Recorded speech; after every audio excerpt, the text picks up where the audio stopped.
we have reached a major milestone in the bonus room. We have completed all of the normal taping that you see on the walls. And when I say normal taping, I mean the flat surfaces that you see here, and then any 90-degree corner or 90-degree angle. So it's the corners like this, even this 90 degrees that go up the side of the wall. The only taping I have left to do are the angles that come in at 45 degrees at the base here and then at the ceiling. And if you remember a previous video, we were going to use a different type of tape for that, which I'm going to cover here in a few minutes.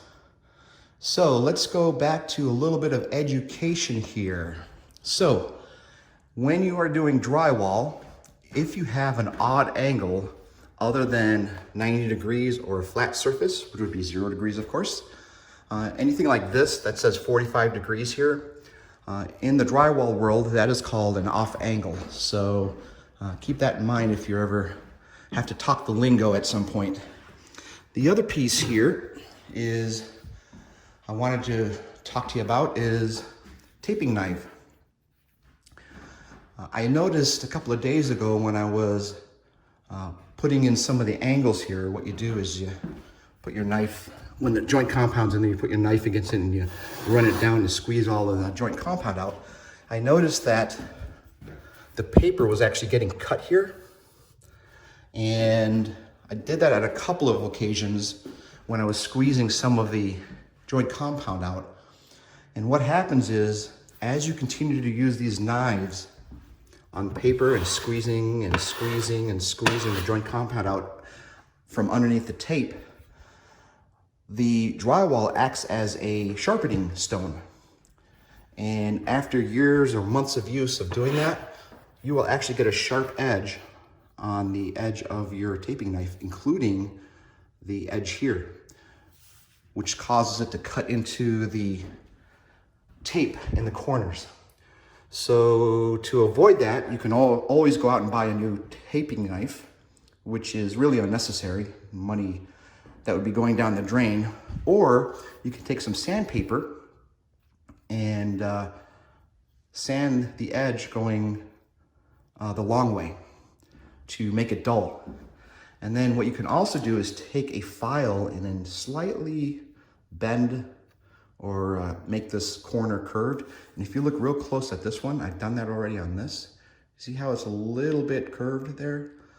I've done that to prevent it from being so sharp that it cuts into the edge of the tape. So since I've done that on this knife, I haven't had any issues cutting into the tape on any of the drywall here. So that's a good thing. And as I mentioned before, we are going to be using a different type of tape in the off-angle walls. What we're going to use is this stuff. It's called Straight Flex Wide Flex Flexible Corner Bead.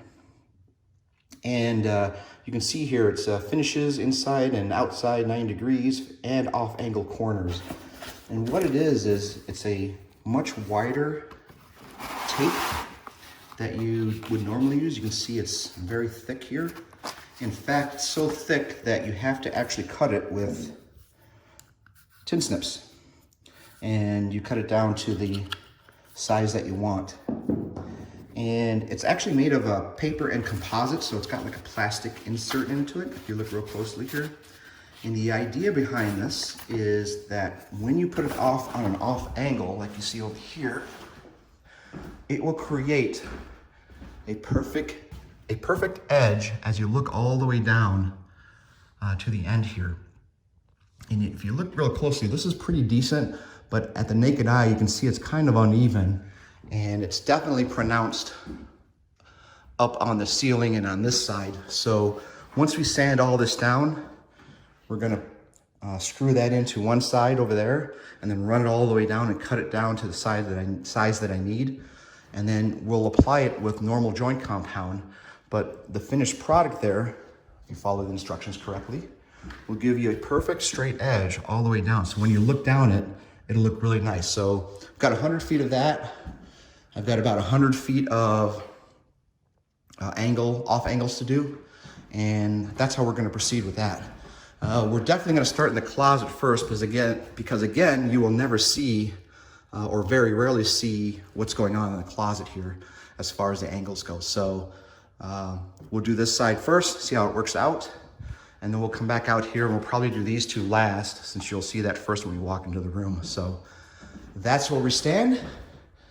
And once we get those up, I think we'll close out this video. So until then, next time.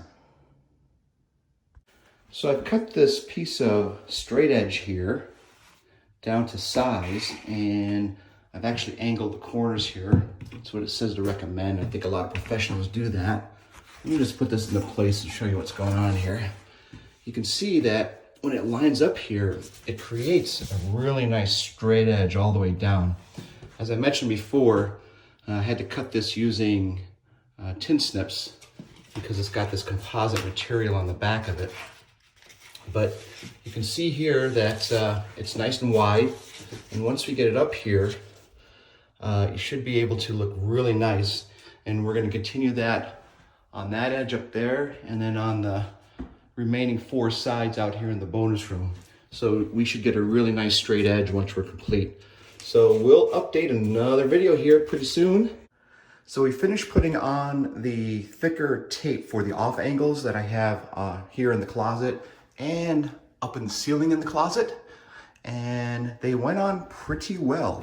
You can definitely feel how thick these are, and then you can see it's a very, very straight edge all the way down for these off angles.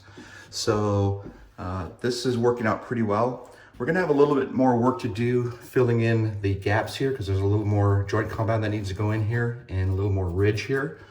But we'll smooth all that out as we get the second and third coats on.